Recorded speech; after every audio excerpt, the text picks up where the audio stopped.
Vamos falar de um assunto que, olha, é desconfortável, mas é absolutamente necessário: o ciclo da corrupção no Brasil. E mais do que isso, qual é a nossa parte nessa história? A análise de hoje vai ser como colocar um espelho na frente de todo mundo e a imagem que ele vai mostrar talvez não seja a que a gente espera ver. Essa é a pergunta de 1 milhão, né? Toda vez que um escândalo novo explode, lá vem ela. De quem é a culpa? É muito fácil apontar o dedo pro político, pro sistema. Mas e se a resposta for um pouco mais complicada? E se ela estiver bem mais perto do que a gente gostaria de admitir? Pois é, e se a origem de tudo isso estiver refletida bem diante dos nossos olhos? A proposta aqui é justamente essa. A conexão entre quem vota e quem é eleito é muito mais direta, muito mais íntima do que a gente costuma pensar. Vamos parar e pensar um pouquinho nessa frase. Se o Congresso é o espelho da nação, então, cada político que a gente vê lá, com todas as suas qualidades e principalmente com todos os seus defeitos, é um reflexo direto de nós, da sociedade. É uma ideia que incomoda, eu sei, e é exatamente por isso que a gente precisa analisar isso a fundo. Para a gente entender como essa engrenagem funciona, vamos passar por 5 pontos. Primeiro, essa história do espelho. Depois, um erro grave sobre a função de um político. Vamos ver a luta entre carisma e competência, o preço real daqueles pequenos favores e, claro, o mais importante, como é que a gente faz para quebrar esse ciclo. Vamos lá, começando pela parte mais difícil, que é se olhar nesse espelho. A ideia aqui é a seguinte: políticos não são alienígenas que caem de paraquedas em Brasília, não. Eles são um produto direto da nossa cultura, dos nossos valores, das nossas escolhas.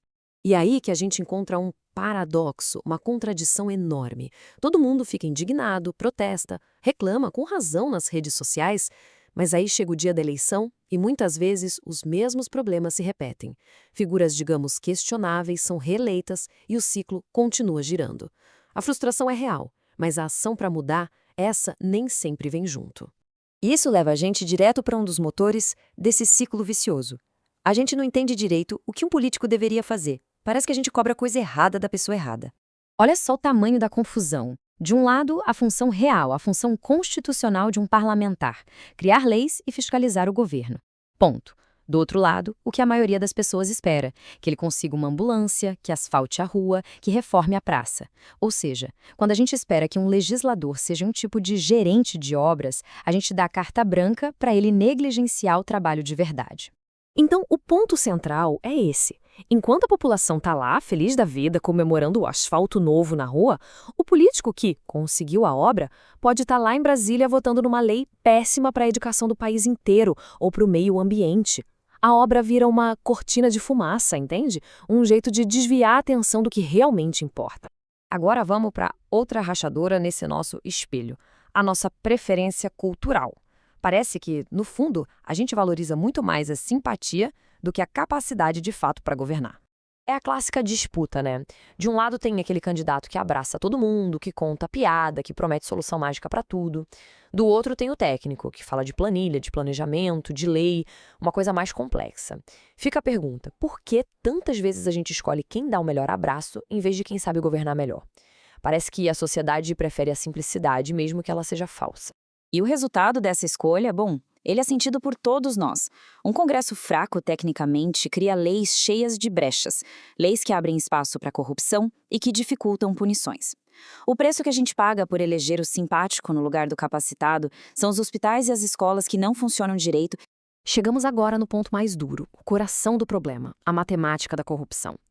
Porque para essa máquina toda funcionar, alguém tem que pagar a conta. E de onde vem esse dinheiro todo? Essa ideia é chocante, mas é fundamental entender isso. A corrupção não nasce em Brasília. Lá, ela só se torna profissional. A semente de tudo isso é plantada muito antes, na nossa cidade, no nosso bairro. E o mecanismo é esse, resumido de uma forma brutal. Aquele favorzinho, aquela ajuda em troca de voto, aquilo não é um presente. É o pagamento adiantado de uma dívida que vai ser cobrada depois com o nosso dinheiro. E com juros altíssimos. O ciclo é quase matemático. É uma lógica fria. Primeiro, o candidato gasta uma fortuna para se eleger, comprando apoio. Uma vez eleito, ele tem uma dívida e ele precisa recuperar o investimento. E como é que ele faz isso? Através de esquemas, de emendas, de contratos superfaturados. Aquela migalha que foi aceita lá na ponta é o que financia o desvio de milhões na outra ponta. Ok, o diagnóstico é duro, a gente sabe, mas não adianta só apontar o problema, né? Vamos ver agora as soluções. O que a gente pode fazer, individualmente e como sociedade, para começar a quebrar essa corrente. Então, por onde começar? Existem 3 caminhos muito claros. Primeiro, educação política. A gente precisa entender qual é a função de cada cargo. Segundo, mudar o critério do voto, focar nas propostas, nas ideias, não em favores. E terceiro, que talvez seja o mais importante de tudo, entender que o nosso trabalho não termina na urna. Pelo contrário, ele só começa ali. E esse conceito de voto programático é a chave. O que isso quer dizer? Quer dizer analisar o que o candidato propõe para a saúde, para a educação, para a economia. É votar com a cabeça e não só com o coração, ou pelo benefício pessoal e imediato. A lição é essa. O trabalho do cidadão não termina na eleição, ele começa. Acompanhar como o representante escolhido vota lá em Brasília é infinitamente mais poderoso do que comemorar a fotinho dele inaugurando uma obra na cidade.